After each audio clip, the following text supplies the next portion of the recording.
Un jour, j'ai jeté mes pattes sur le sol et je me suis demandé quelle était la probabilité d'une patte de croiser une rainure du parquet. Aussi étonnant que ça puisse paraître, la réponse s'exprime en fonction de pi. Mais alors qu'est-ce que pi vient faire ici? Pour commencer, imaginons un parquet qu'on va représenter par des bandes horizontales de même largeur. Chez moi, elles font 6 cm. On suppose que ces bandes sont infiniment longues. Maintenant, on prend une patte de longueur, disons 3 cm, et on la jette sur le sol.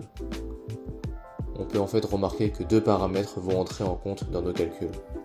Premièrement, la distance entre le milieu de notre patte et la rainure la plus proche, qui est nécessairement comprise entre 0 et 3, puisque le milieu d'une patte ne peut pas être à plus de 3 cm d'une rainure. On va appeler cette distance h. Ensuite, on va également regarder l'angle formé entre la patte et l'horizontale, qu'on va appeler θ, et qui est compris entre 0 et pi sur 2. Pour les angles au-delà de pi sur 2, vous voyez qu'on se ramène par symétrie à un angle de notre intervalle 0 pi sur 2. Mais alors à quelles conditions notre patte croise-t-elle une rainure? Pour cela, il suffit d'observer que pour certains angles θ, la patte se trouve à cheval sur deux lames de parquet, et pour d'autres angles, ce n'est pas le cas. Elle croise en fait lorsque la hauteur du sommet de la patte par rapport à son milieu dépasse h, c'est-à-dire lorsque cette distance en bleu est plus grande que h. Avec un peu de trigonométrie, on peut calculer cette distance qui vaut 3/2 de sinus θ. Pour qu'une patte croise une rainure du parquet, il faut donc que h soit inférieur ou égal à 3/2 de sinus θ. Maintenant, on va considérer toutes les positions possibles de la patte, c'est-à-dire toutes les valeurs possibles de h et θ. Pour ce faire, imaginons un graphique où l'axe des abscisses représente les valeurs de θ, qui vont de 0 à pi sur 2, et l'axe des ordonnées les valeurs de h, qui vont de 0 à 3. Ici, à chaque point du graphique, on peut donc associer une unique position possible de notre patte.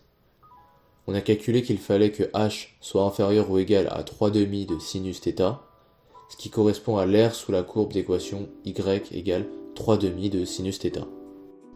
La probabilité que notre patte croise une rainure du parquet correspond donc à l'aire sous la courbe divisé par l'aire totale.